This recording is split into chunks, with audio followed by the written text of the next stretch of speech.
Welcome to the third and final day of the 3 days of the Panne. This morning, it's a not too insignificant matter of 111.5 kilometres. We're already underway on what is a day destined to be one for the sprinters, but possibly more than that. One specifically for the lead-out trains, because there's a very nasty final bend. We're looking at it right now. With 350 metres to go. That is going to be a tough call for some. It was tough yesterday. Likewise, we lost a couple of riders to the hospital. Thankfully, they're okay, but or better than could be expected, I guess, or maybe the possibilities of. Nonetheless, it was a big push late on, and the question away make it all the way. Pim Lichtart was clearly a class apart when it came to the breakers. He finally wound in because of a determined chase down that Sky engaged with, teeing up Viviani but not offering him a lead-out train. He didn't need one, he just needed the back wheel of Kittel, and then he came through at the perfect moment to take the victory. It meant an awful lot to the diminutive Italian. He's been knocked back a couple of times this year, not least on the track, and look at the roar. So Viviani got the kisses and the plaudits and stuck a very decent win against some high quality sprint opposition in his back pocket. Kittel second place ahead of Christophe, the overall leader. Chapeau, Petit, Serrault, Basco and the rest. And so he stays in the lead overall, Alexander Christophe, going to the crucial final day. Alexei Lukashenko is only 5 seconds adrift. Liu Vestre is a worry though. He's 10 seconds away, and with an individual time trial to come up, will the cushion be enough for Christophe? It could be the likes of Turbo Durbo as well have an option today, and there are plenty of good time trialists who'll be waiting to pounce if possible. Christophe, who's been ill, thinks he's rather lucky to be in the leader's jersey. It looks better than that, to be honest, and there is the point standing. So it'll be Viviani that actually wears the green jersey on behalf of our leader. Loic Vliegen, though, is in red, and he can't be caught. There's no more climbs in this race, so that jersey belongs to him. Danny Van Poppel, though, leads the rushes by just 1 second, so still a lot to play for. Time then to head back into or away from the coast. And Andre Greipel wondering, I guess, whether he wants to go all in to risk everything with only 300 metres to go at the end of this morning's stage. It is about positioning. It is a risky final turn. It's only 300 metres from the line. And basically, if you emerge from it in the top 5, you've got a chance. Anything else, forget it. So it's all about the approach. So far today, we've got a breakaway. They've mustered themselves. And one feels that Kittel may well be one of those that's dropped off almost perfectly at the line. He has a very good lead-out train after all, with Richesi and Sabatini going extraordinarily well. As for Christophe, well, he's also looking good. Viviani is nursing the points jersey on behalf of Alexander Christophe. It appears that it's going to be between Katusha and Etix, but there'll be other teams that think they can get something out of today. And, well, it's the last day of the race, so it's now or never, I guess. Mood seems decent in Astana. And indeed, with Liu Vestre in a terrific position. What about Gardini today to nick a stage win? Again, he'll have to be clever. And I'm not sure how many risks will be taken by Astana, and indeed the likes of Lotto ahead of the time trial. Indeed, of course, Flanders this coming weekend. So they rolled off flat light, not too much wind. The wind had swung round to the north quite light this morning. And so not expected to be a major factor. As you can see from the wind farms, they're not turning at their most rapid. This is the cut along, so about 16-17 kilometres before you go past Westende, and then cutting down, heading towards Hanzam before we cut along to Dixmuide, and then it is back towards the coast. And our final circuit will be doing one lap of 8.4 kilometres, so at least they'll get a look at that nasty final turn, put that into the psyche of the team, and then I guess make your decisions quite late. We'll see. Well, the ambitious went off at the beginning of the day, and in fact we join them right now. They've been busy, and it's good to see. That was Fonzie in the fluorescent yellow of Southeast, just being relayed here by Hugo Hofstetter of Cofidis. Just rolling through now is Stein Steels as well. A big strong man, punches a huge hole in the air and smaller riders take the benefit from being behind him. Igor Boyev is also here from Gazprom, and as you see, Lars Bak is also here from Lotto Soudal, and the only rider we've not mentioned is Alexander Pichot from Direct Energy, who just takes the 4 now. Minute and 12. They've been up the road for quite some time. 61.7 kilometres to go though, Magnus Backstedt, and it's all about the final turn today. It's been like this for quite some time, season by season. Season by season, definitely. It's the same kind of finish, and a difficult one at that. So we have a very long straight to deal with before a very, very focused right-hand turn, and yeah, there's been quite a few spills in that particular corner through the years, but nevertheless, I think we're looking forward to another sprint, and you know, another battle between the big guns that we actually have here in this race. But today's stage is one of those very difficult ones where we never see the breakaway go out all that far, and everyone in the bunch tend to ride very hard to keep that gap down. You know, 100 kilometers these guys can do pretty much in their sleep, and that makes it so much more difficult because you can't let the race settle in, you can't let the guys drift out there, get tired, and then you start wheel them in. So you kind of have to be very aggressive in the bunch and very quick on with your with the riding and the pace making in the peloton, and that's why you see these guys now, Ethics, Quickstep, Katusha and Astana up on the front of proceedings. It's going to be about the lead-out trains today and how nervous you are. There's some who have started to show a little bit of ambition. Tinkoff working for Eric Basker, I beg your pardon. Now, he's had some reasonable results of late. He won in Hanzam. I was talking to Brian Smith about him. He's sort of on Brian's radar at the moment.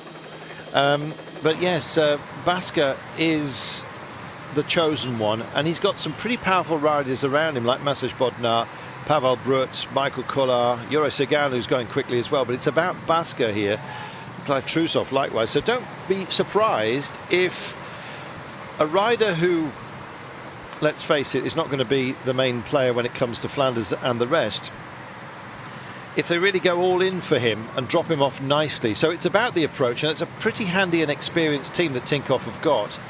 And on a day like this, that's what you need, Magnus. It's about getting your man into the ring, essentially, to have a kickboxing match to the line. No Buani, obviously. No Buani, no. It is definitely in that way this sprint is being done.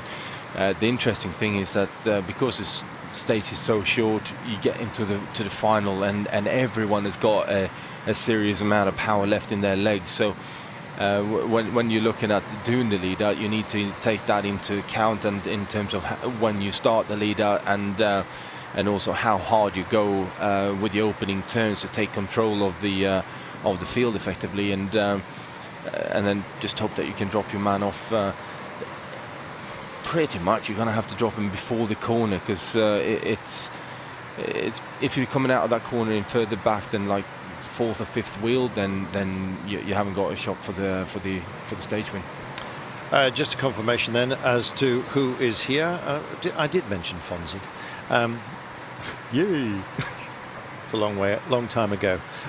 Showing my age. Happy days. A minute and 11. It's being held by the chasers at the moment. We expected this, and in fact you've got to keep something in reserve for the individual time trial later on. It's not in anyone's interest really, Magnus, to beat yourself up on the opening phase of a double phase day like this.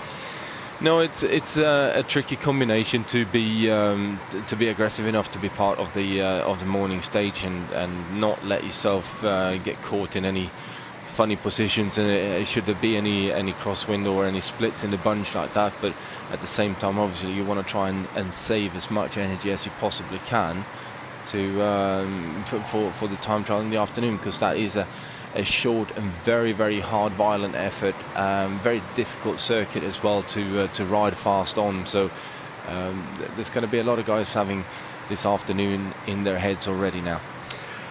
When we round that, what will be the final turn for the first time of asking, with well, it'll be about 8.8 k's remaining, 8.4 when they cross the line. There's going to be teams wanting to have a look at the approach because not everyone has actually mapped it in their heads. I'm sure they've had a look on YouTube and seen some of the some other service providers, and they've seen the approach. But it doesn't matter how often you, I don't know, look at something like that. It depends on what's going on around you as you approach it for the crucial moment. And strategy often has to be torn up and remade. 56.9 kilometers to go. A minute and 11 is the gap. It's almost like these guys have let out a long tow rope to the peloton behind. It's immovable for the time being, Magnus. It seems that it's going to be a holding pattern, so I guess we're going to have time to chat to quite a few fans today. Yeah, I definitely think so. This is likely to stay like this. The peloton don't really want to go any closer than this, but they don't want to let them go any further either because of that very fact that it's a short stage. So we're kind of in that sort of stalemate kind of position here for the next at least 20, maybe 30 kilometers. It's an experienced group, this, and perhaps the foremost amongst them is, of course, Lars Ytting-Bäck. He's the father of this breakaway, I think it's fair to say. And I guess if he calls for action, they may well be minded to engage with him. Looking at the teams here, they don't really have any out-and-out sprinters. Stein Steels, might have some ambitions of going long today. Topsport Bladeren have been in the break for much of this race, as we've had so far, and you often find that with the minor teams, as we've mentioned before. There's Hansam, or is it Hansame? Hansame. So it was neither. So since I am half Belgium, I've got to say. Fair enough. They're making a turn.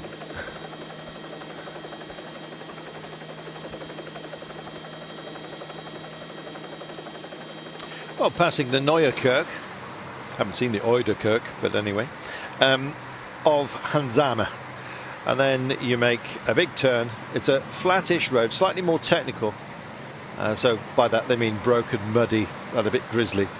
Once we get to Dixmuide, then we start heading north again, straight into a headwind, until we make a turn down towards Pervicia, and then it is the run for home, including that final 8.4 kilometer circuit around the destination today. It's an interesting one, starting in Dapan, finishing in Dapan. It is the 3 days of that city.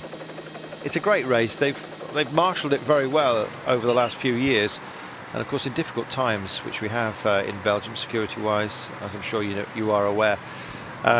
It's great that life goes on as normal, Magnus. It definitely is. It's nice that they have that they're still continuing to run the races, and the security, as I hear, is been up for the Tour of Flanders as well. So that's always good. Yeah, it is. Security-wise, for this weekend at Flanders, it's a bit of a nightmare. It's a nightmare getting over because the airport's still closed. The explosive device that went off, apparently, it caused such a shock within the airport terminal that the building's unstable. So what can you do apart from, of course, divert people elsewhere? So it makes the fans' journey a lot more difficult to actually get to Flanders, but you can be sure that there are going to be millions, as usual, turning out for what many regard as the greatest single day of cycling in the season. Well, it definitely, if you're Belgian, it is the greatest one-day race in the world, and no doubt will there be the same amount of crowds coming out again. I'm guessing that the crossing from the UK to France is going to be rather jam-packed, should we call it? Yeah, it is. There are huge delays. I know you came back over, didn't you, recently, over Magnus, using the Eurotunnel. You accept it because you realise that life has changed, quite frankly. We live in troubled times, but thankfully sport is an escape for many, and it's part of life, and we have to move on and try our best to enjoy our lives. And indeed, part of that, certainly for us, Magnus, is this fantastic sport of cycling that we adore so much. Well, it definitely is, and It is nice that we continue to do this, and that, you know, the teams make alternative arrangements to get their riders to the races up here in Belgium, and that we continue to have this fantastic amount of races. If you are going to Flanders this weekend, forget a knapsack or a big bag. You won't be allowed to take it anywhere on course. So essentially, buy yourself a big coat with lots of pockets, stuff everything you need into that, and walk in to watch the spectacle, because if you have a backpack, you ain't going to get anywhere near. It'll be confiscated. Yeah. But then again, what are you going to need when you go to a Belgian bike race? Exactly. They got Fritz and mayonnaise in every street corner there is. And Fritz, mayonnaise and beer. Yeah. Yes, a winning smile. Some slightly dodgy cheese. But no, just Fritz and mayonnaise and beer, I'm happy. Exactly. So on back to today, no great change as you can see, and thanks for your kind thoughts. If you'd like to join the conversation on Twitter, it's at Carlton Kirby, or indeed at Maggie_PR, and we'll take some of your questions. Ben Wilson says, don't know if they already do, but do teams fill their carbon forks with foam in order to absorb the bumps on the cobbles? There are other ways of absorbing some bumps. Sky showed that last year, didn't they, with a redesigned bike with a suspension system. But yeah, what about foam in forks? Come across it? Well, there definitely is foam in the forks. Otherwise, they would be too unstable, really. But yeah, there's so much being done for the cobblestones and the suspension that everyone keeps on playing with at some point in their manufacturing career, or whatever we should call it, really. But everyone keeps on trying to find the next best thing and the smoothest ride on the stones and all the rest of it. As far as I'm concerned, you can do an awful lot with the geometry on the bike and the layup of the carbon fibre in the frame. And the next thing is just picking the right wheels that aren't too stiff, and a nice big fat tyre on it. Zaren, with its multiple chapels. How many chapels does a church need? I counted 6 there. It might need 6 then. Yeah. And what is a slipper chapel? Is it where you leave your slippers? I don't think so. Not part of my memory, but somebody will tell me. 51.9 kilometres to go. Brake's gone out just a little bit, but absolutely no threat. A couple of questions yesterday as to whether the Katusha rider received any sanctions for the gentle punch up. I think he was. I think he basically said no. I was just brushing a fly off his shoulder when I smacked him one. Whatever. There was no complaint from the recipient of the blow. And the commissaires decided that, you know what, I guess there's been so much drama going on in this country, we're just not going to sanction it. They weren't minded to do anything about it, so everyone rides on from that incident. Yeah, and the commissaire may have seen more about it than what we did on our screens here. So it usually takes a complainant as well to make these things stick, doesn't it? I think you've got to leave it up to the discretion of the commissaires. At the end of the day, they're the one who are there to sort things out and make sure that the guys stay on the straight and narrow. To be honest, there are ways of goading somebody into losing their rag, even engaging in a water pistol fight with your bidons. I've seen that before as well. To draw out a response. Bidons being launched after people. So. Yeah, exactly. And they're pretty heavy as well, especially when they're full. Today, at least for the opening phase of this race, it's one we've skipped in the past, to be honest, televisually, because I think they know it's quite quiet. We often hook in with highlights at the very back of the morning's activities. So it's a calm one, I think it's fair to say, Magnus. Yeah, it is. It is definitely a calm one. There's the problem with this. Well, I've got to say this particular race, as it's, I think, the only double stage that we have in the season. It's that the mental game that you have to play with yourself is, do you go all out in the morning or not? And also the guys in the bunch, and how far can we let these riders go? So it always becomes a bit of a sort of stalemate where no one really does too much. And yeah, that's what we end up with. Stein Steels has got the Tony Martin anti-aero lip thing going on, as you can see. He rolls to the front right now. We're going to roll off and make a cup of tea, and we'll be back with what will be a very dramatic finale, especially when they start racing, even to have a look at that circuit. Well, welcome back everybody, and a special hello to all our mates down in Oz. You've got some options here. Sadly, Matt Goss stepped off the bike for One Pro Cycling. But you've still got Mitch Docker and Turbo Durbo. We'll see what he can do this afternoon on the individual time trial. He often shines brightly, especially over the shorter distance. It's 15 Ks today.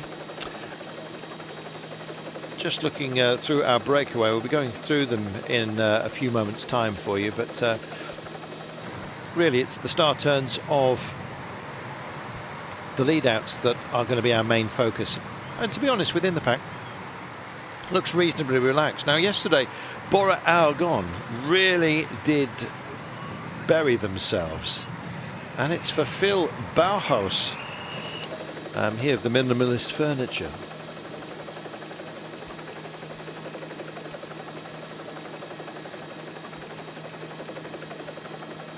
Yesterday, Bora Argonne really went for it.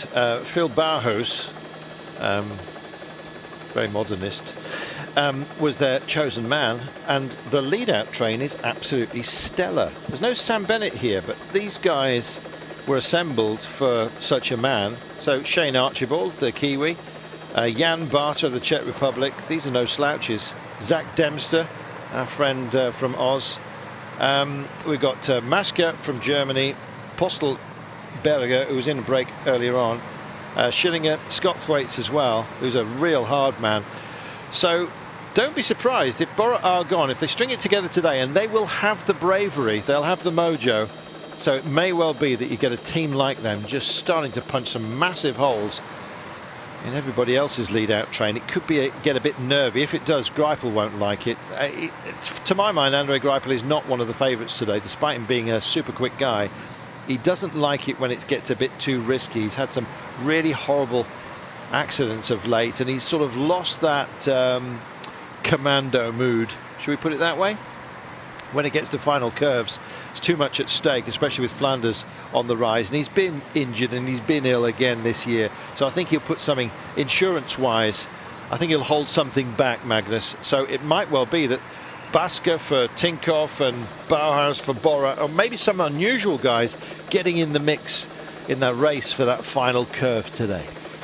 Yeah, well, this is more of an opportunist type of sprint, because you have that really heavy braking point, and it comes down to who dares to brake the last, really, and take that corner at the highest speed, which means that you don't necessarily have to be right on the front and have a lead-out train taking you all the way. You can just come from about 5-6 places further back and swing out, and effectively be the last man on the brakes, and you know, swing straight through the corner. So it is more of an opportunist type of sprint, but usually you end up seeing the same type of names up there on the front anyway. Let's see how difficult it gets. Christoph, he's not got that much of a cushion going into the individual time trial.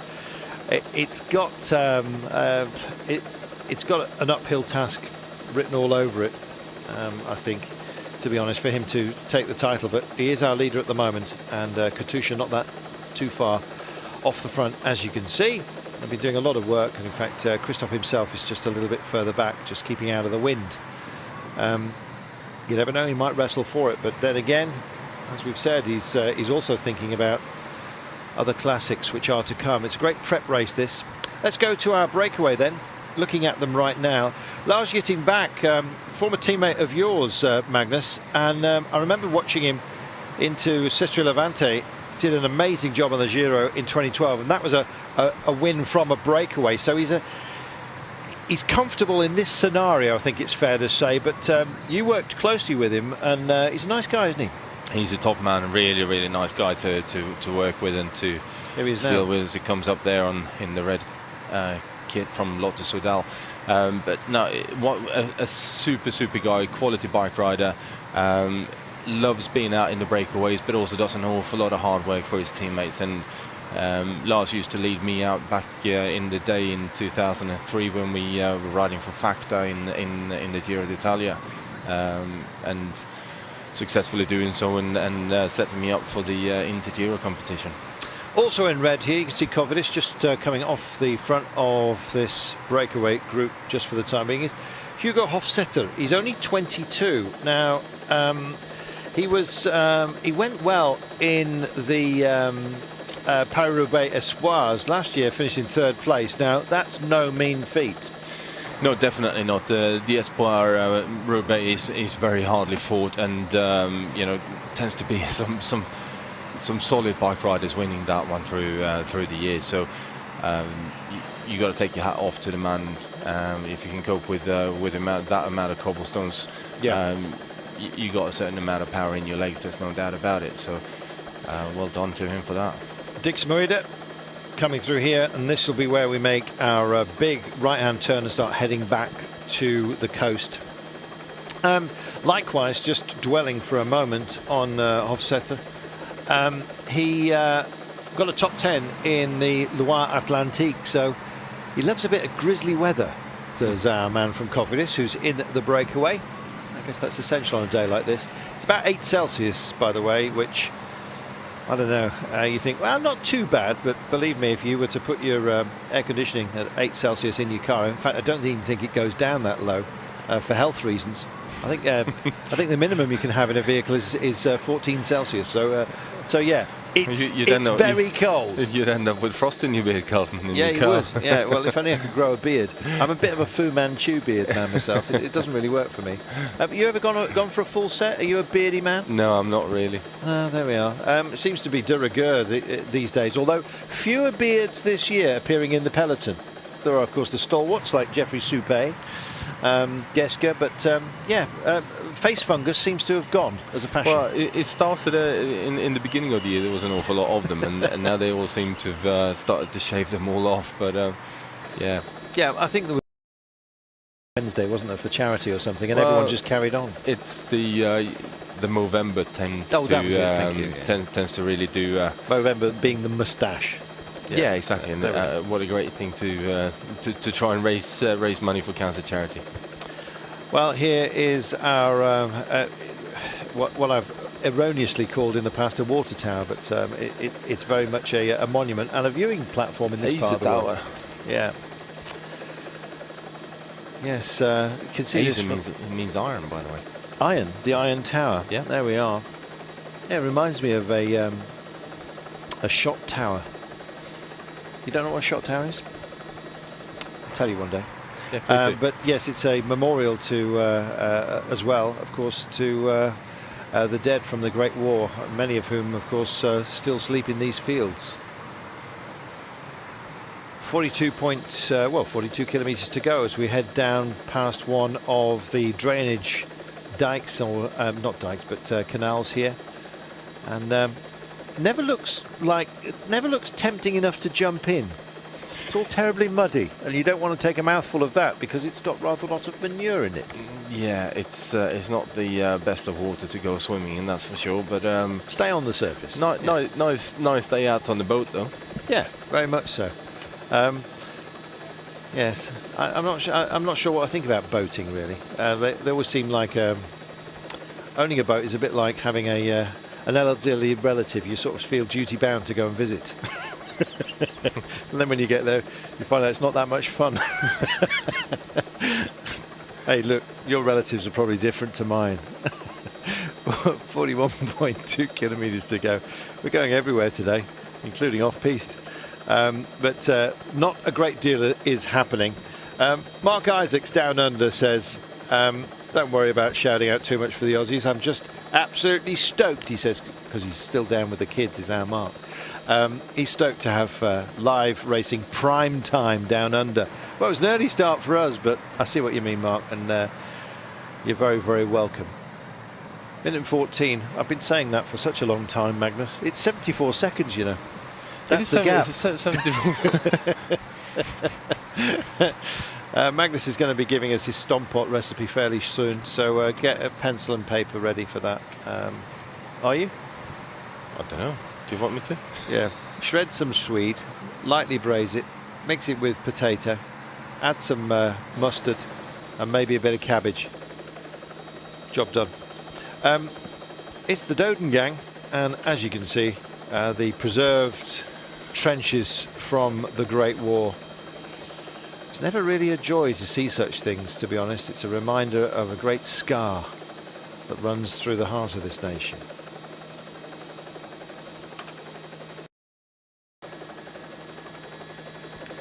Welcome back. 39 kilometres to go. Shock horror. There has been a 13-second cut in the gap. Magnus, I'm a flutter. I can tell, Kaltner.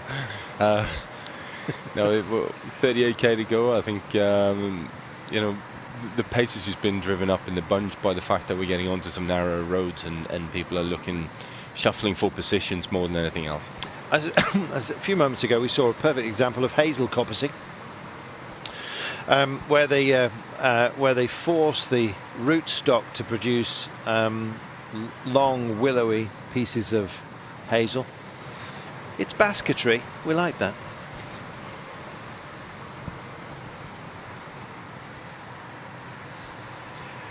Gosh, where have you been? We've been talking about basketry. It's yeah. I don't know. If you're a weaver of the willow, you're in your heartland. 38.3 kilometres to go. Hey, the gaps. You've lost me again, Carlton. Yeah, I've lost myself. I'm a hopeless case. I tell you what, it's time to press the button for the Tony Martin Spectacle Update. Well, there is an update. Go on, what's happening with the Tony Martin Spectacle Update? What's going on? Yeah, he's wearing them. Hey, Glenn Hoskins spotted it. Tony's gone for the bins, as they say. Clear ones at that. Well, yeah, those are the only ones he kind of wears. Will he have a visor tomorrow, though? Usually an integral one, isn't it, for him? Tony usually doesn't wear a visor when he does time trial. He just either goes for the clear spectacles or nothing. There we are. So old Red Eye, as he's known at the end of a long stage, has decided that I don't know, discretion is a greater form of valour, or maybe protection is. Damp roads today, a little bit muddy. The last thing you want is a bit of grit in your eye when you've got to do the job. Well, that is completely true, and that's why I sort of preach to most riders that I come across to wear glasses at any point, whether it's sunny or not, and you know, all it takes is for one fly or something like that to hit and get you in your eye, and that's a serious situation for you. Your opinions on the dramatic reduction in thatched roofs in this part of the world?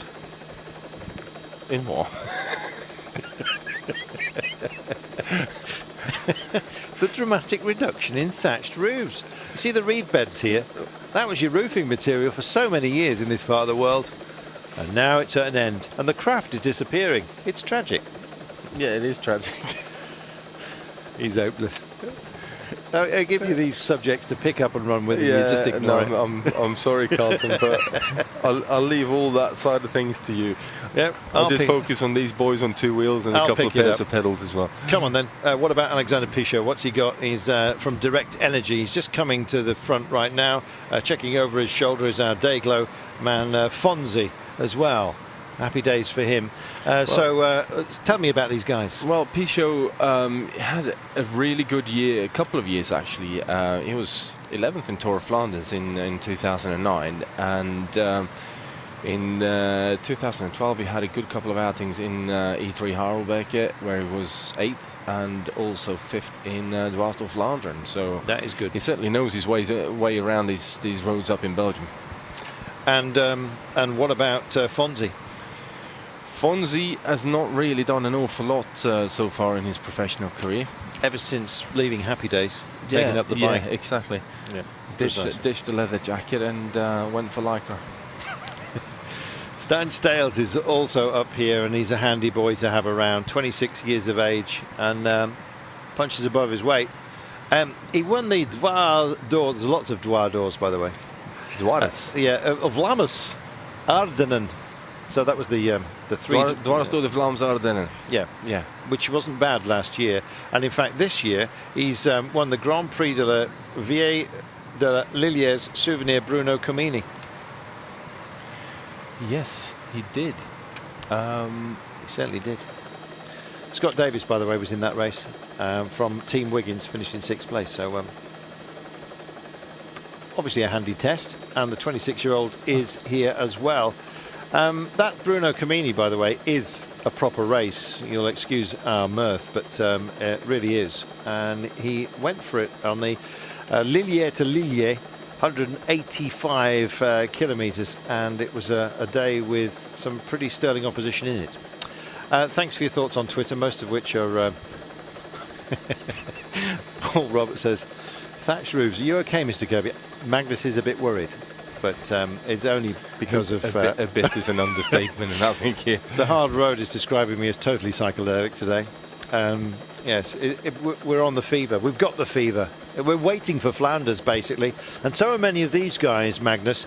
The ones we've got on screen have been brave enough to show up, and yes, they're not scaredy cats, but some great names have stayed away from this because it is quite focused, and you'll see that when we get to the end of today's first phase. Bonen, Cancellara, Van Mark, Sagan, Thomas, Van Avermaet, Stibar, Rollins, Terpstra, Van den Berg are not here. However, Alexander Kristoff is, and he doesn't mind having a go at a double, but he's not been well. Leads this race. We've got a time trial to finish the day off. It may well finish off Alexander Kristoff, I'm afraid, because there's some pretty handy guys who can time trial, including, of course, Leo Vestra from Astana, who sits only 10 seconds down. So let's consider who's still got a chance today, accepting that, generally speaking, the times are going to be pretty much set on this first phase today, going into the time trial. Who do you fancy for the title, Magnus? Well, I still think that Kristoff is going to be difficult to beat. It's 10 seconds over the 14 kilometers to this afternoon. Between him and Vestra, I don't think there's going to be an awful lot of between them as such. And after that, we're starting to look at some pretty big time gaps. So, it's 43 seconds down to Mads Pedersen, and Durbridge at 46. Tony Martin is at 48 seconds. That's way too much for even the best time trialist in the world to bring back over such a short period of time. So I think we're looking at the battle between Kristoff, Lutsenko and Vestra. And don't count out Lutsenko either, because as Kristoff has proven in this race, not essentially badged up as a time trialist, and so often we've said that riders who don't necessarily shine brightly when it comes to an individual time trial, they haven't had to, and when they're finally called on to do so, they go all in and produce a stellar performance. Alexander Kristoff, when he won it last time, I think was third in the individual time trial, so he can go for it and spin it up, as he proved right then. Yeah, definitely. It's when you're in that position, you're racing for an overall win, then of course you're going to go give it everything that you got. And Kristoff has got an immense amount of power, and it's maybe not the most flattering type of time trial styles that I've ever seen, because he turns such a big gear. But he makes it go fast, and I guess that's the key thing. Power doesn't have to be pretty, as a very famous cyclist once said. Kevin Airy says he's loving the idle conversation. We're trying to bridge to this 8.4 kilometres remaining. As I said before, we haven't normally given you the joy of this stage 3A. We've shown highlights a little later on. Andre Greipel decides to hand over the laundry, as you can see. Yes, job done with the warm gear. It's not wet today, thank heaven. And just sailing back into our consciousness, Andy Fenn, after being caught on camera with a brief comfort break, bless him. Just making a transition off the Canal Wall Road. That's a traffic calming device. Anyway, there you go. Bit of a chicane and then more of the same. I think we should ban mourning for Carlton Kirby, says Stephen Bately. Betley, I beg your pardon, Stephen. Yes, I'm in tears over the devastation of the reed industry, says Neil Strain. Heartbreaking, all that wasted marshland. You're speaking my mind, Steve.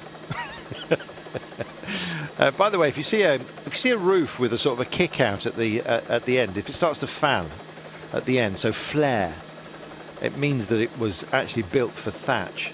You see it on some of the older buildings. They're all pan tiles these days, honestly. What happened to tradition? Silence from Magnus. He's leaving. 31.6 kilometres to go. Another big turn, as you can see. This is a loop just after Ramskapelle. Going to have to go to Ramskapelle just to see why it's called that. When did the ram escape? That's the one I want to know. Vulpen next. And then, of course, we've got our circuit. Can't wait. See you in a moment. Marcel Kittel has just cracked a smile. He's in a good mood. Let everyone be afraid. Well, I think we should definitely be looking at Marcel Kittel this morning, because he got rolled yesterday by a very, very smart and very quick Elia Viviani. Looking at how Viviani came around Kittel, it looked like he was actually pedaling quite a lot smaller gear than Kittel, and just used his track legs effectively, the top speed that he gets from racing so well on the track. I think Viviani did just a perfect job yesterday in terms of how he positioned himself in the final kilometre or so. Well, other teams have got options today as well, and those that haven't had too much out of it, I'm afraid. Orica Greenedge came here with a decent team. They've got Mezgets, who might go well today. I expect him to, actually. Yeah, I think he will definitely give it a go today again. They tried setting him up for the finish yesterday, but it didn't quite work. So and no doubt they're going to give it another go this morning. Indeed. Just looking through here, Jack Bauer just shooting the breeze at the moment. A lot of cold weather gear from those further back here, and as you can see, a little bit of chit chat, readjustment. I think he was threatening to stick those in the spokes. There we are. So a bit of a party atmosphere today, to be frank. Yeah, 29 to go, minute the gap, as you were really.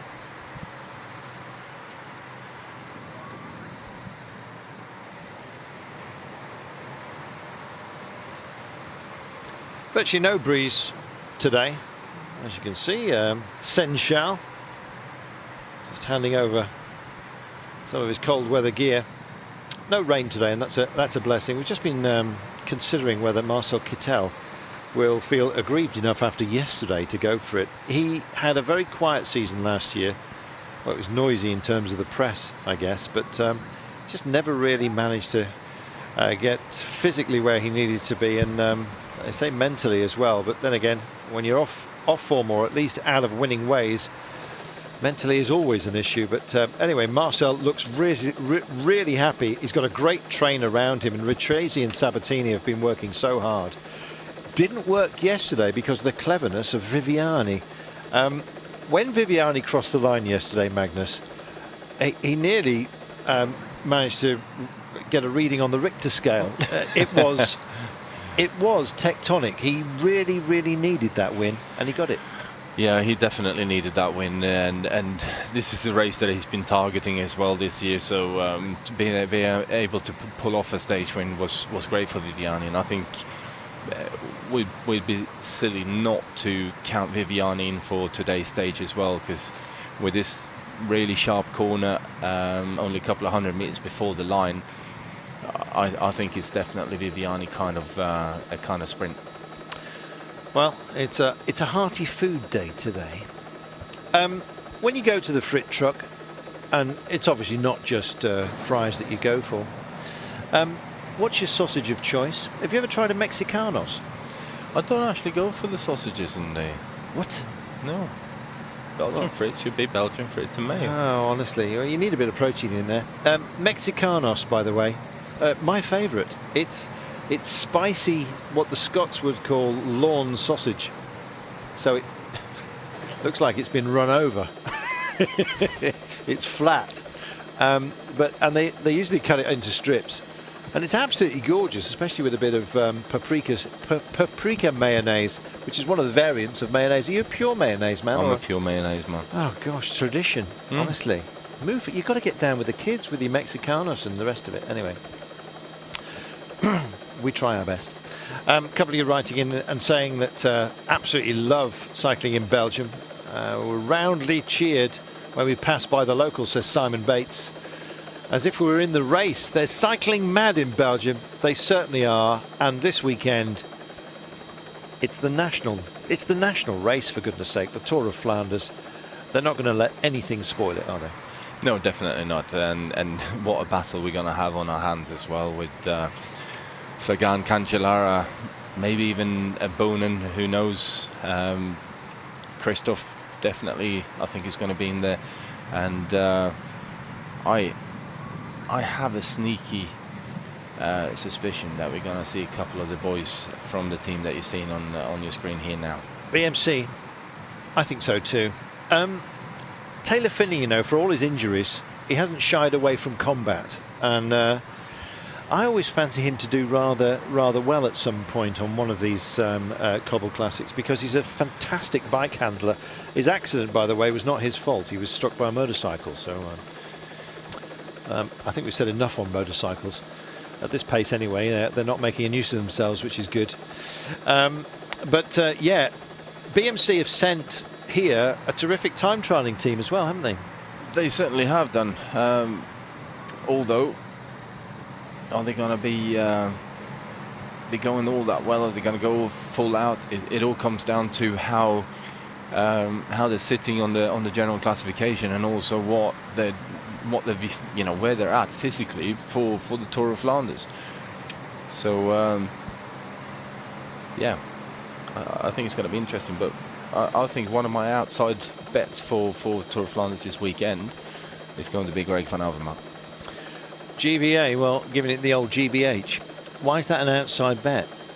Well, it's not really an outside bet, but it's he's been there or thereabouts for so many times. That's and true, just missed out. And I think this is the year that he's going to come and really give it a good run. Don't forget, you can keep in touch with Flanders live throughout. It's myself and Sean Kelly. Magnus, you're also going to be at the race enjoying proceedings. It's just a fabulous thing to be part of, and you can advise people about where to go and to enjoy the spectacles of cycling, whether that's up the Galibier or Ventoux, whether that's up the Champs-Élysées for the final of the Tour. But honestly, Flanders is such a spectacle, and you're almost guaranteed superb drama in a hotbed of cycling. It's a privilege to be there. It definitely is, and I think if you are going out there, there's a couple of key places to be. One being on the Eau de Quarmont, and the other one on the Patersberg. Two key moments in that particular race. So go out there and live it up with the Belgians. Yeah, why not? Legan just handing over there his rain jacket as well. As I mentioned earlier on in the programme, in case you missed it, I think that there's going to be some skirmishes today from some minor teams who I think will get a decent result. I'm thinking Bauhaus, he of the sort of dodgy tubular steel furniture, for Bora Aragon. He's got a fantastic lead-out train with Archibald, Jan Barter, Dempster, Maska, and others, including Scott Thwaites, who was a proper prize fighter, and Baska for Tinkoff. So when we drift away from Kittel, potentially Greipel, although I think if it gets rough he won't, Christoph, Viviani, Mezgec, when you start looking at some others, there are options for some of the other teams here, particularly because of that nasty final turn. Well, I think if we're talking Bora 18, I think we have got to look at Scott Thwaites today for the sprint. I'd love to see him do with that particular right-hand turn and the criterium capabilities that Scott Thwaites has, having raced on the UK scene an awful lot and done the Tour Series and the National Circuit Series races. It's all about that, isn't it? It is all about that. It's exactly what we've all had to deal with have to deal with on those particular type of races. So, and anyone who has to deal with Scott Thwaites as well knows they've got their hands full. Yeah, I mean he's extremely good at this kind of thing. Well, let's see. So Aragon, if it's not Bauhaus, it could be Scott Thwaites that's in the house. And honestly, he is such a tough cookie to be around when you're on a bike. Lovely bloke off it, but you don't want him as your enemy when you're out there. Well, most of these guys are nice, really nice guys on the, off the bike. But and most of them are on the bike as well to a certain point. But when you're going racing, aren't you? And exactly, you got to be. It's what he does. And he does it very well. We're going to take a break. 23.2 Ks to go. They'll see the finish line for the first time on a short loop of 8.4. So plenty of time then for them to sort themselves out. And us. Welcome back. We've been busy considering some of those who maybe not at the top of your list, but certainly can punch their way back into your thoughts. And one of those is Christian Haus a little bit later on. If ever there was a tough guy, we were talking about that in regard to Scott Thwaites, and Christian Haus fits the bill, doesn't he?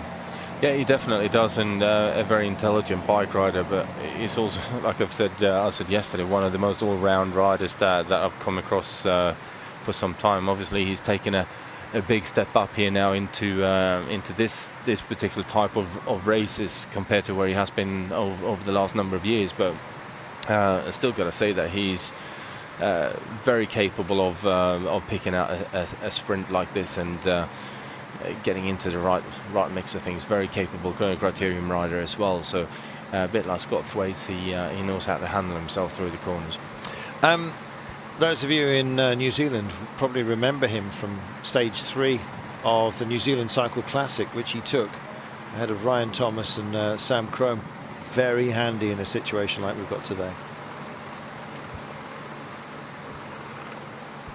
We've just been considering some of the hard men that may well deliver today, and Christian Haus of One Pro Cycling. He's 36 years of age now, and I've seen him, I think we mentioned yesterday, in the milk race and other events, city centre crits, where final curves often come very close to the line, and he's a man who could well be in the crucial top 5 or maybe even just top 3 round that last bend. He hasn't got a lead out train to help him, but he's a skirmisher, so he can latch on to others, as Viviani did yesterday. Yeah, and this particular sprint is all about getting into that final turn in a good position and then just trying to hold on. It's a difficult one to judge. If you get through the corner first, you've got to open up straight away, and as long as you've got the legs, then that's probably the best position to be. But we've seen an awful lot of sort of, should we call it, battles going into that corner in the past. Here's Viviani, and the man who yesterday got the beating of Kittel at the very last. Played it beautifully, didn't he? He burnt his team on a slow burn, but it was all part of the battle plan, and he followed the right wheel and kept very calm until the moment of impact, when he decided to go for it. Yeah, well, he did, and it was like we thought when Team Sky got on the front very early on that leader. They wanted to just get Viviani to the point where Ethics Quickstep took over the final run-in and get himself onto the wheel of Marcel Kittel and then just follow that one. And he did very well in being cool and waiting for such a long time before he actually opened up his sprint and properly went for it. It was almost like Marcel Kittel in the end just about acted as a lead-up man for him. Yeah, exactly that. 19 kilometres then. Yeah, he punches a big hole in the air as well, Marcel Kittel. He's a big guy. It hasn't really done him too much harm, being so big of stature. He delivers his power beautifully, doesn't he? Yeah, he does. He's certainly an incredibly powerful rider when it comes down to the sprint. Like I said, he's a big man, and that can help coming into, maybe not for the sprint itself, because obviously there's an awful lot of wind that you're pushing. The aerodynamics isn't always the best, but you know, actually getting to the finish and getting in the final kilometers when everything goes a bit crazy, it helps being a bigger man, and you can kind of ride your way through the peloton just as you see please. Exactly. Use of shoulders and elbows, we've seen plenty of that. And you've got to be prepared to take some hits, and having great core strength is part of that. Just and bike handling skills likewise. He does a super job. So time then to bring this one home. Tony Martin today, I think, will want to win the individual time trial. I don't think he's going to find, as Magnus was saying a little bit earlier on, the 48 seconds that he actually needs. Likewise, Durbo, despite the turbo, it's only his nickname, by the way. I'm not talking about mechanical doping or anything like that. It's 46 seconds down the deficit. Lots of decent time trials come along here to have some fun and maybe steal the title, but gaps have been formed, and Alexander Kristoff is looking very powerful, and his team likewise at the moment. 17.8 to go, so we're on this crucial approach. I imagine the final lap, it's let's describe it to you, shall we? We've got 3 roundabouts within it and a number of focused turns. The most difficult turn of all is only 300 meters from the line. Yeah, I'd say that's a fair one, and the rest of the circuit is on very similar to what we had yesterday on the local lap. It's relatively big roads and not too difficult at all. It is just that final turn, but what we got is effectively what could it be, 2 kilometers straight leading into just a tiny little bend in the middle of that straight. So the last kilometer is more or less into the corner, is more or less dead straight, and then you got 300 meters from the moment you come through that bend. Yeah, it is a 2 kilometer stretch of almost arrow straight highway up the Vernestrata. Who was Vern? No idea. But the turn back onto the start finish line, we only see the circuit once, incidentally, or so 8.4 Ks. We're doing most of it. We come in from the south at the turning point. I'm actually wondering whether they'll get to experience the turn on our entree. Can you remember where we actually come in on the circuit, Magnus? I think we're coming in with about 3.5 kilometers to go of the circuit, and so we do get to go past the line a couple of times to negotiate that corner. There we are, which is good news. I don't know whether, to me, it was never good to actually know how tight the bend or the corner was. I preferred having a straight run into the finish, kind of going in, not blind, because obviously you may do your research the night before and have a look at the corners. And yes, this particular finish has been here for so many years, so you sort of know it. But at the same time, going blind into a turn like that, I preferred that, because I took the corner like I thought it was going to be, and if it was tighter, then you had to deal with it then, which usually meant you went through it much quicker than if you knew that it was a very difficult tight corner where sometimes you ended up being overcautious. Just coming up to one of the rushes, one of the intermediate sprints, and any time you can get bitten in this game. It's De Vries who's hit hard. Looks like he's taken a smack to the thigh, and that's always a nasty one. It takes a while. He's come down hard on that one. Yeah, he has, and it takes a while once you get that sort of muscular shock. But it may. I don't think it's his knee. I think he's trying to massage out the thigh. It may well have been his own bike that issued the blow. Yeah, I don't know what happened there. If it was some form of street furniture or what happened. See if we can catch anything for you. Now there he goes. Now, what's the issue? Well, he just fell hard on his thigh, and that's what he was rubbing, just trying to get what must feel like an almost instant cramp back out of it.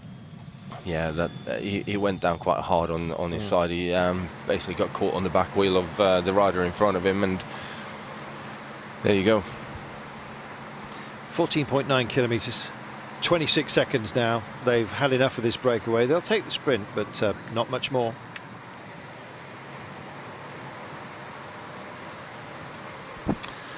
They're rolling with it.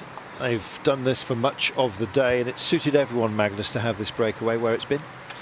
Well, it definitely has suited everyone, and that's part of the reason why you're trying to get the morning breakout on the road as quickly as you can. Lars back here now, clearly thinking about that they are going to get caught, and saving a bit of energy for a bit of being able to help his teammates, and dragging Greipel up to the front in the final. Alternatively, why not a big move on his own? But I think it's Peloton are too close now for Lars Bak to really make an attack and trying to make that stick. I think so. So 14.1 is all we've got remaining as they sort of start to string themselves out, thinking about the 3, 2 and 1 bonus seconds. And indeed there is our little rush sprint. And as you can see, no great hurry, it seems. Has this just been accepted, or are they just going to roll through? Because it's of no consequence. You can't win the Rush's jersey. And indeed, they just continue doing the job that they've done. And it's Lars Ytting-Bak that it sits at the back, the least interested of them. And Hofstetter who takes the points. They certainly weren't in a rush to get across that line. They weren't, were they? No, definitely not. There we go then. Our approach. So, Magnus, have you picked one yet? I actually think that Viviani's going to do the double. There we are. Well, you've gone all in. Do you want an outsider as well? Somebody who's going to box clever? Do I get two? Yeah. One of the fabs. Do I get to think about it as well, or? Yeah, you can have a little cheeky one if you like. Okay. So you think Viviani for a second? Do you know, I'm tempted to go with Gardini today.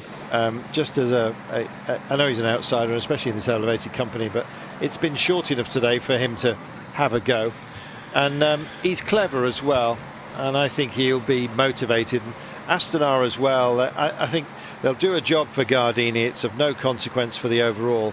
And I think they're hungry enough to prove something to themselves as well as this afternoon in the time trial. So there you go, slightly left field with Gardini, but no disrespect to the great sprinters. Do you want to take your second pick then as well before? Well, I've already gone left field, so I'll go straight down the middle. I'm going to say Andre Greipel to completely and utterly blow away all we've said about him taking it easy into the final corner. So I'm ripping up my strategy right now. Go on. Right, I'm going Marcel Kittel then. It's not an outsider. Oh, was it not? But no, Greipel is not an outsider either. Come on, no, but Gardini is, and I sort of did it in reverse. Oh, right, okay. So if you're having Viviani, you've got to have an outsider as well. I've got to have an outsider. Okay, fair enough. So you're going Viviani, and is Luka Meskic an outsider? Yes. Okay, I'm going for him. Ish. Very ish. Honestly, top of the outsiders. Top of the outside. Yeah, that's a cheat. I was hoping you were going to pick somebody like Christian Haus. 36 years of age brute who does lots of city crits and can do it for One Pro Cycling. I thought you were going to I was thinking in that sort of terms, but anyway, we move on. 11.9 kilometers remaining as we go past one of the world's largest fast food suppliers and head inexorably towards our circuit. I'm going to change mine then and go for Scott Thwaite. Honestly, it's like handing a kid a chocolate box plus all that little note telling you which flavours, and Magnus just stalls on that. So I had just too much choice. 11.4 k's to go, 19 seconds only, and it may as well be nothing because they are not motivated to kick on anymore at this point. No, I think the peloton is going too fast as well for them to really do anything more with that breakaway. If they had the legs, I think they would have gone harder earlier and tried to sustain that advantage that they had. So, yeah. Leslie Haynes, are we showing Flanders on Eurosport? Yes, Leslie, we are. And in fact, we're going to see more of it on Eurosport than you'll be able to see anywhere else. So make sure you tune in. Some great drop-in pieces as well, and very much looking forward to it on what is going to be a race tinged with, of course, concern because of the security situation in Belgium. But nonetheless, we're going to go racing, and we're going to do our level best to enjoy the 100th Tour of Flanders, we remind you, the centenary event. It's going to be mega. Well, I think so. I'm really looking forward to this, and I think there's so many riders this year who will be competing for the win on that one. I think it's a more open Tour of Flanders than we've seen for a long time. I agree entirely, and being the centenary as well, it has a place in history, doesn't it? And it almost adds. Well, of course it does, but being the 100th of the great race, I think, what is it, four times Cancellara would go if he wins it, and I think that will be unique. It'll be an amazing performance if he actually manages to pull it off. I personally think Cancellara is eyeing up the double, Flanders and Roubaix. Well, it's his last season apparently, so why not give it a go?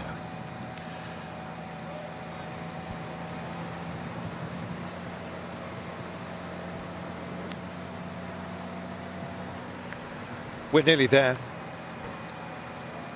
8.4 kilometres is the final circuit, and we are essentially on it right now, coming down the Robert van dem Straat. We're going along the Kooksideweg, and indeed there's the Flamme Rouge, which announces the corner coming fairly soon. So about 700 metres. Indeed. And so on the approach, it's a big highway this. You want to get over to the left-hand side of the road to swing in and basically slam the door shut on the approach if you've got enough space with your lead-out train. They want a good look at this Ethics Quick Step, which shows their mood on behalf of Marcel Kittel. So this is it. Just getting some inside information. Well, it's not actually all that inside, because if you follow One Pro Cycling on Twitter, they're putting it out there that Christian House is actually looking after Hayden McCormick towards the final here, and so yeah, I think it's McCormick that they're going for. There's your corner. How nasty is that? Wow, that spells trouble, and the script will be written late. And my goodness. And I guess it's when you come through that corner as well, it's not a straight line to the finish either. No. The road actually bends ever so slightly, so it's a very difficult one. Ideally, you want to come around that corner, move over to the right hand side of the road, and then just keep a clear straight line towards the left hand side of the finish line, which well, if you front row, then it does mess up everyone else up. So yeah, that's what I would do. Front row, expensive seats, and everyone is going to want to put their saddle right there. 8.1 kilometres to go. Here we are then. Nice gentle curve around Zalaan to the Dunkerlaan along the side of the beach. Not too much wind today, but look at the pace we've got already here, Magnus. They need position, and they need it now. They can sort themselves out on the big long approach with about after the final roundabout with 3.2 k's to go, but nonetheless everyone's in colour order even now. Yeah, they're definitely, but what we got here is the tram lines, which everyone has to deal with, and usually there's someone who tries to play trains at this point and ends up on the deck. Pretty much every year I've done it. Hey, well, that's street furniture that's the problem this time. Christian House has just gone into the Archamundo. Yeah. That's Grusso as well, and this is not a great moment, I'm afraid. Ouch. This hurts. Christian House then is not going to be there at the end, I'm afraid. That's knocked that one out. That's a shame, because he was clearly motivated today. Well, he was looking after his teammates, and luckily they got through okay. I don't know what happened with Christian there, or if he got caught in one of the tram lines, or what may have happened. It's very easily done, but something you definitely want to try and avoid. Well, that team absolutely wasted, I'm afraid, here. Von Hoff, Mortensen, Hunt, Opie, Matt Goss, of course, and now Christian House. I think he'll ride on this afternoon, but big disappointment for Christian House. It was he had an option today, and that's now just been torn up or neutralised. Likewise, they'll be declaring all together in just a few moments' time, and the push on is coming from Katusha and Ethics Quickstep, with Astana starting to join the fun right now. Let's have a look. Pushed over to the side of the road. Ouch.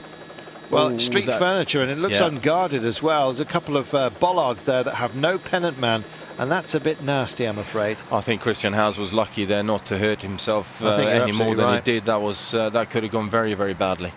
Well, he's coming wide around the outside. I guess that's a warning to absolutely everybody as to how tight you have to take that curve.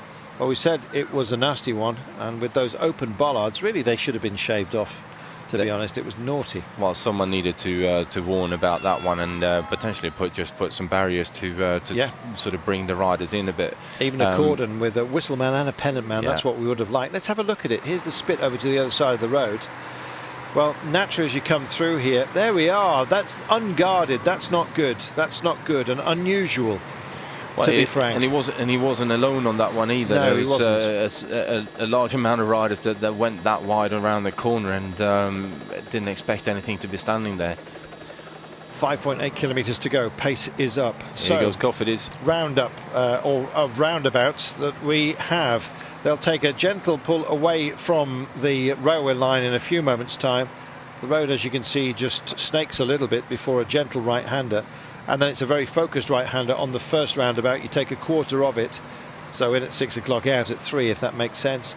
And this is a proper push, but it's only to kind of ally a bit of pace within the push that we're seeing right now. Top Sport also looking reasonably lively. It may well be that you'd still get a surprise, but I think it's going to be the top draw, frankly, right now, with Christian Haas being neutralised a few moments ago in the most unkind manner. Bora still in the game though, and Scott Thwaites or Bauhaus, you never know, they might build something.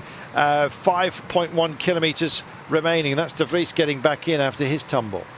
Yeah, it definitely had to work quite hard to get back in there, but all these riders now using every piece of sort of hard packed surface that they can find to try and move up. And here we go through the roundabout. This is now part of the time trial course this afternoon as well, so they're getting to have a bit of a look on this one. That's the second of the 3 roundabouts. The next one will come with about 3.2 kilometres to go, so in 1,500 metres time.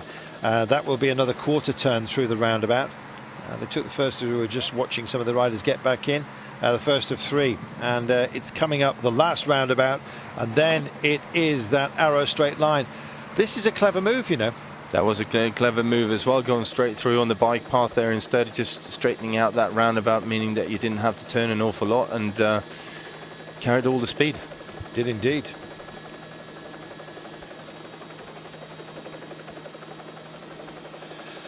Wow. Wait till we get to our last 3 kilometres. This man is having a push. Meanwhile, behind, there's not much road space to play with, and Bora are indeed on the left-hand side of your picture, right-hand side of the road. They're determined to be part of the fun today. They looked ambitious yesterday, and they have got this spectacular train. Thwaites or Bauhaus for them, do you think? Thwaites are going to go with. Let's see if we can tell from their protected line. The men in the dark jerseys, as you can see, for the time being, just can't quite pick him out. I think it's Bauhaus who's protected. Number 1, 2, 3. Like clockwork, I guess. Here we are. Big turn then. This is that quarter roundabout. We've had more roundabouts than was declared, to be honest, because some of them have been straight over. But nonetheless, this is the final one that they will deal with. Unless they've fooled us yet again. Here we are then. Big turn. 3.3 kilometres only, and he's got a bit of a gap here now.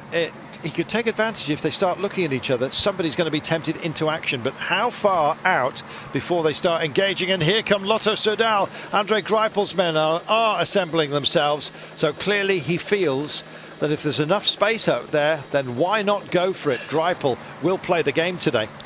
Yeah, he definitely will, and just like I thought, is Lars back on the front here now for Lotto Soudal, starting to drag Andre Greipel up towards the front, and having been in the breakaway this morning already, he's now doing a fantastic job. It's actually only Lars back left in there for Lotto Soudal to help Greipel out. Nippo Vinifantini also playing the game with Edouard Grosso is their chosen man, so watch out for the blue and orange. You can see them mixed in here, along with Lampre next to Bora.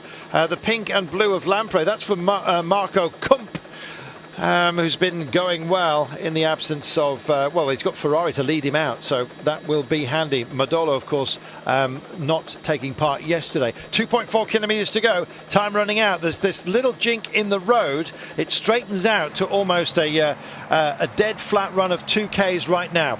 Well, it looks like Ethics Quickstep have got themselves boxed in on the right-hand side of the road, just opened up now, taking a bike path to try and move up, but there's not a lot of space to work with here, and some others as well. Stolting also getting engaged as we speak right now. Any others that you've spotted here, Magnus? Well, Fosestich also playing the game. Marcel, 2 kilometres to go. Marcel Kittel was just a bit boxed in, trying to follow his teammates and not quite making a good job out of it. So he's not with his teammates right now, just finally latching up on the left-hand side of your picture there. Time running out then. Marcel Kittel does get himself into shape. The Lamprey lead out has broken down, I'm afraid. Ferrari's busy searching for his man, opening up dead centre as well. Astana also wanting to play the game with Andrea Gardini on hand to have a good run, but he's going to go solo. He's going to have to do essentially what Viviani did. 1,500 metres to go. Don't forget, in about 1,200 metres time, they'll take that final crucial curve. But it's all about your positioning, and here come Fini Fantini with Grosso being led in. He's been disengaged, it's gone wrong for them, and for so many other plans are being cast asunder here, but solid at the front for now. And Christoph with Team Katusha. Yeah, Katusha and Ethics Quickstep doing the big drag race. Team Sky is still very far back, but now finally starting to move up, and this is just a big drag race. 1 kilometre to go. Ray Crader's in here as well. Mitch Crader's trying to guide his brother in right now, but Ray Crader and Lurie as well for the men in the orange. Oh, it's boxing, but you've got to box clever, and it's all about ethics and indeed Katusha just for the time being. Over to the left-hand side of the road, trying to open up the profile of the entry into the final curve. Here they are. It's coming any moment now. Orica Green Edge also in there. I think Luka Mezgets has made it to the fore. Now then, 500 metres, count them in. Here we are, opening up dead centre. Baska is also here. Top 3 through have got a great chance, and amongst them, of course, is Christoph. Time to go then. Oh! Disaster at this point on that horrible curve.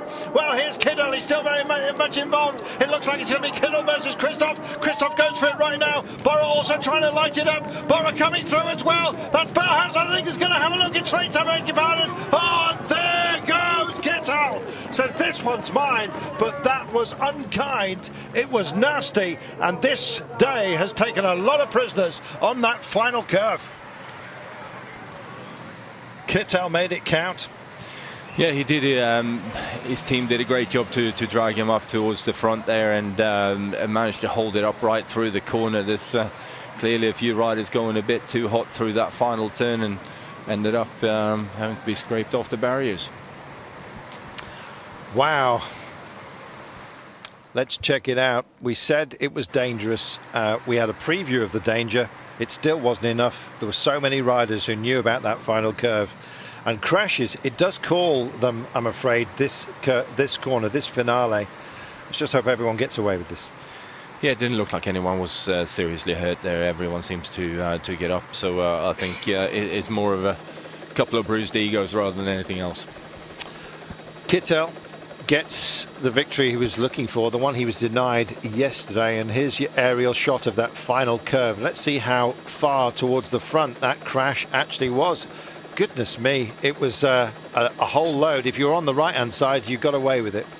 I think it was around about 20th wheel that crash happened, and that's usually where it does happen in a sprint. So, you know, the guys who was sort of in the mix for the sprint was already up there. Good to see Bora mixing it with the big guns. Christoph looking reasonably comfortable here as well. And a great push it was from Bora and Bauhaus at the line, I believe. Well, Kittel did the job, and so I think as Alexander Christoph gets himself a bonus again going into the time trial this afternoon, a bonus that will matter to him. Well, definitely, it's another couple of seconds that he's taking with him. Clearly, he would have liked a few more, but I think that's a good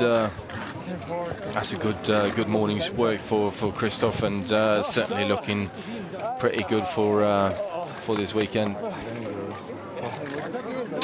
Well, it was about how well protected you were going in, and Bora Argon did a fantastic job. Likewise did Etix Quickstep and Katusha. They kept their men safe.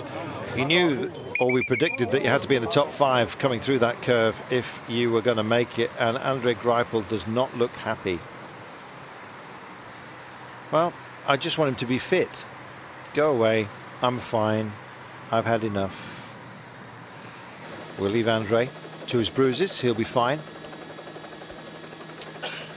Phil Bauhaus doing a great job, German 1-2 with Alexander Kristoff. It's a good kid, Bauhaus. Yeah, definitely, and good sprint again from Omri Capio. Indeed, Mez gets in 5th place, Sarro, Van Steen, Baska, Kreder, Kump. Some big sprinting names missing there, courtesy of the big bump at the end. Well, we'll be bumping into you, hopefully, a little bit later on, because we've got our individual time trial to come. It's only a short one, just shy of 15 kilometres. And right now, Alexander Kristoff, he'll be up for this.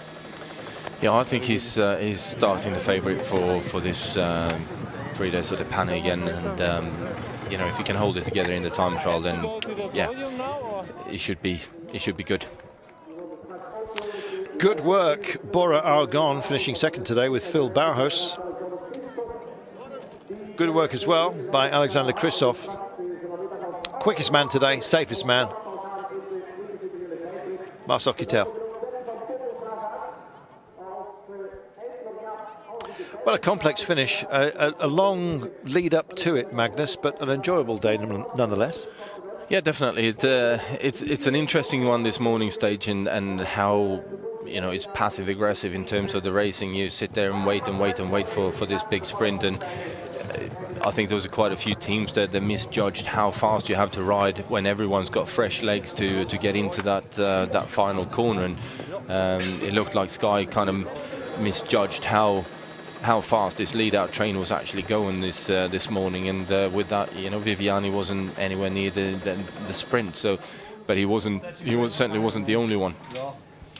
Well, this will be an interview in German, I'll be bound, if we have a few moments. You never know. Marcel Kittel, herzlichen Glückwunsch. Einfach war es nicht, natürlich, sag mal. Nein, also die Etappe war an sich ja nicht sehr schwer, flach. Well, the stage was of course flat for much of the day, but it was all about the finish. In the end, well, it was all about position. You have to thank your team. They got me where I needed to be. Und die letzte Kurve, ja, da sieht man es nochmal. Es ist unheimlich schwer, wenn man da nicht als Dritter die Kurve fährt, dann mindestens Top 3, dann hat man keine Well, he's talking about the difficulties of that final turn, and indeed those who've been down on the ground, so he spares them a thought. But I was in a superb position, you see, and in the end, I just went for it. That final corner there, because they crash a lot there recently. Honestly, to be constructive for the future, I think there should be a few corners before also the last lap with the track rails inside the last 10 kilometers is something where you can improve, and I think the organizers can have a look in that, and maybe there's something possible. What about the near future? Can you announce that you will be there at the Scheldeprijs in Schoten? That's my next race and my next objective. Now for me, actually the sort of real season starts with my real highlights, and I think I'm on a good way. Dankeschön, vielen Dank, thank you. Danke. He's in a good place. Marcel Kittel gets a victory today, and victory in sprints are his trade. Well, that's what he does, and that's the only thing that he really focuses on. So, you know, these kind of days are made for him, really. There we are. Time trialling this afternoon. There's a few who are absolutely made for that. One of them, of course, is Tony Martin, former world time trial champion, but he's down in 8th place. He's got 48 seconds, in fact more now, after Kristoff picked up another 4 seconds, so he's 52 adrift. 4-second bonus for Kristoff at the line today.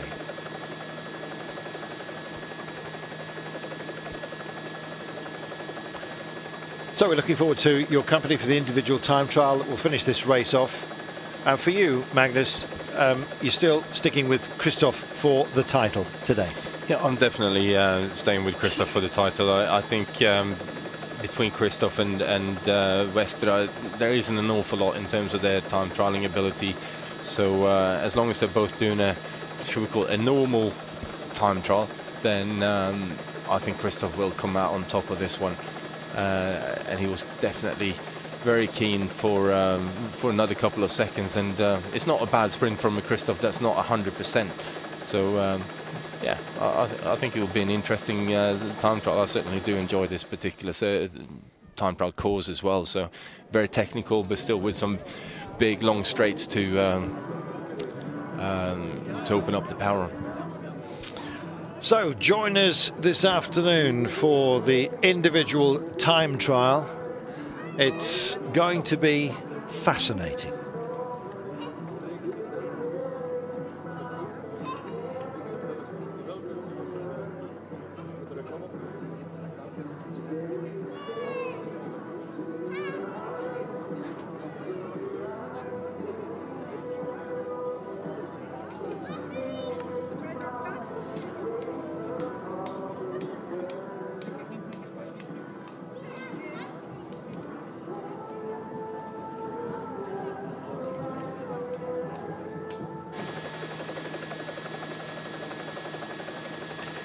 So here's your overall standings. It's a 7-second lead that Christoph has over Lutsenko, 12 over Liu Vestra. Both of those Astana men have got an interest. Mads Pedersen possibly too far down with Lerbeke, Luke Durbridge, Zabel, Tony Martin at 50 seconds down, Morgo and Chapiot. Really, it's about the top three surely today over a short 15k time trial.